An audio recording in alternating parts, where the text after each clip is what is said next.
Hello, today what we're going to talk about is, for those of you who are wanting to switch your Steyr AUG from mine is a Steyr AUG A3, and I'm wanting to switch to the NATO stock. Actually, I mixed that up. This is the Steyr stock, this is the NATO stock. For some of you that are trying to do this, it's going to require a little bit of fitment. So the tools required that you're going to want a rotary tool or a belt sander. That's going to be to remove, I've already shaved mine off, but there's a hump that will come right here. So I've already shaved that down. The other thing that you're going to want are just some blade files, some little needle files. And that's all you need. It's just going to be a little bit of material we'll take off. Okay, so what we need to do, what's going to happen when we try to put our receiver into the NATO stock is that it's going to stop about 1/8 of an inch from fully being seated, and you won't be able to insert your takedown slide. So what we have to do is there is a little bit of material inside where typically the left-hand eject cover is on your Steyr stock. On the NATO stock, there's just a chunk of material that's sitting down there. Some people are able to beat theirs in with a mallet or whatever, and it's able to sit just fine, but if yours requires a little more fitting than that, what you're going to have to do is file off just a little bit of the material. It's just extra plastic that they put inside here for the, what used to be, I guess, the delete plate or whatever for your left-hand eject. So I'm going to put up a picture right now, and you can see I'll highlight on the left and the right side, out on the ejection port side and on the opposite where the left-hand ejection port would be, there's some little pyramids of plastic that come down. You just need to file just a little bit of material off of each side of those. It doesn't really take too long. I think I maybe have a half hour or so in filing it, but I was being very careful. Okay, so to take down your takedown slide, and this one's already got the Gearhead Works Flex Swivel in it, which is a pretty cool product. You're going to push it all the way through, and then you'll see right on this lip here, on the inside of your takedown. Let me zoom in and see if I can get that. It's a little dark in here. Yeah, you can see it shining. There's just a little spring. Take a small screwdriver and you're just going to lift that up, the spring up off of the ledge that it's on, and then that'll allow you to pull, maybe, oh, I didn't get it off of there.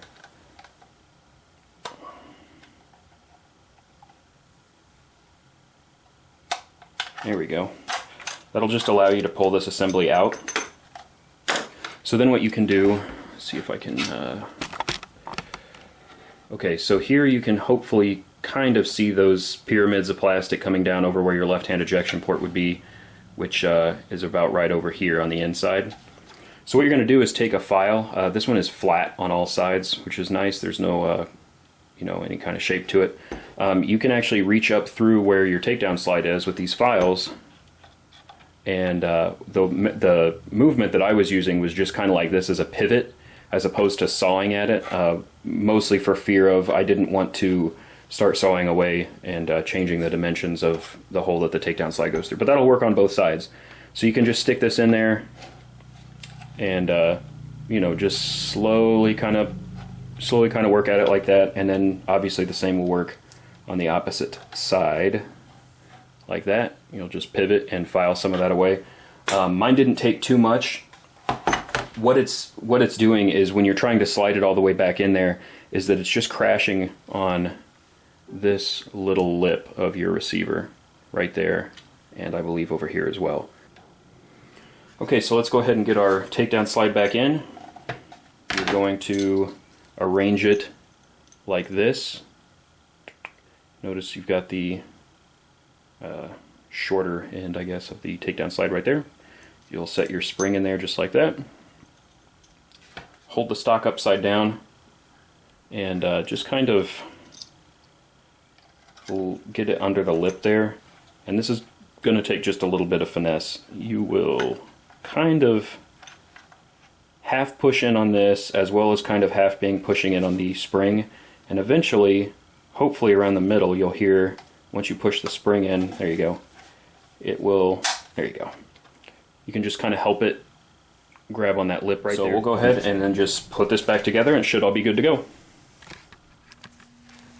Okay, so I've got my stock all installed, my NATO stock. Here is 20 rounds of, I think this is Wolf steel case, 55 grain. I figure if it can cycle steel case, which I've cycled through the Steyr stock on many occasions, I should be able to cycle everything just fine out of the NATO stock. So we'll see what happens.